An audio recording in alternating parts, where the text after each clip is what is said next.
Hi everyone, আমার নতুন একটা ব্লগে সবাইকে স্বাগত। কেমন আছেন সবাই? আজকের ব্লগটা আমি শেয়ার করছি যেদিন আমার বেবি ক্রিসের বয়স মাত্র 19 দিন। এখন সময় দুপুর 2টো। আমরা সবাই লাঞ্চ করে এলাম জাস্ট নাও।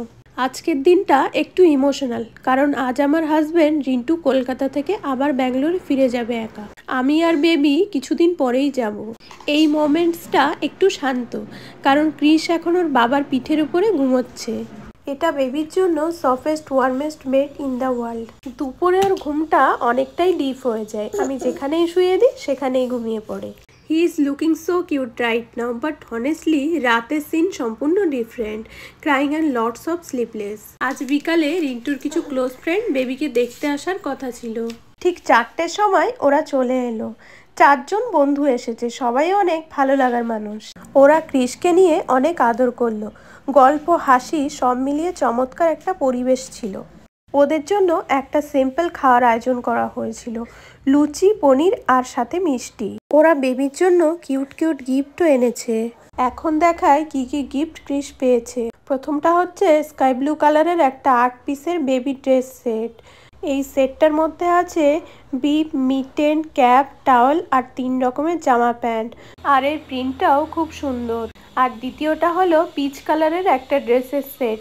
এর মধ্যে আছে ক্যাপ, মিটেন, বেবি রুমাল আর ড্রেস। কালারটা একদমই সফট আর সুইট। আর এটা একটা দারুণ gift, 2-in-1 steam steriliser, such a useful thing. এটা দিয়ে ফিডিং বোতল ধোয়ার পর স্টেরিলাইজ করে নিলেই বোতল জীবাণুমুক্ত হয়ে যাবে। তার জন্য মাত্র 5 মিনিট সময় লাগবে, আর তারপর অটো কাট হয়ে যাবে।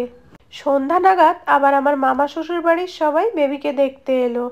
2জন মামি, দিদা আর মামার ছেলেমেয়েরা মিলে টোটাল 5জন এলো। বেবি আবার এত লোকজন দেখে কাঁদতেও শুরু করেছে, তাই এখন সবাই মিলে আদর করে চুপ করানোর চেষ্টা করছে। আর তারাও ওর জন্য গিফট এনেছে, একটা ফুল স্লিভ জামা প্যান্টের সেট, রংটা লাইট আর অনেকটাই ক্লাসি। আর একটা বেবি ম্যাট, এটা ব্লু কালারের, খুবই কাজের জিনিস এটা। এরপর সবাই এক এক করে বিদায় নিল। রিন্টু এবার এয়ারপোর্টে যাওয়ার জন্য রেডি হয়ে নিল। আমি ঠিক করলাম ওকে এয়ারপোর্ট পর্যন্ত দিয়ে আসব।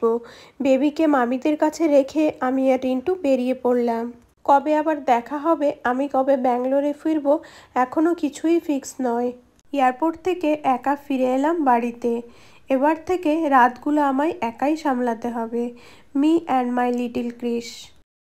আজ একটু তাড়াতাড়ি ডিনার করে নিলাম, বিকজ আই নো আজ রাতেও জাগতে হবে।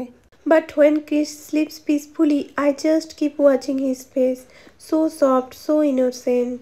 তখন মন চায় আরও আদর করতে থাকি। Thanks for watching this vlog. Stay connected with us.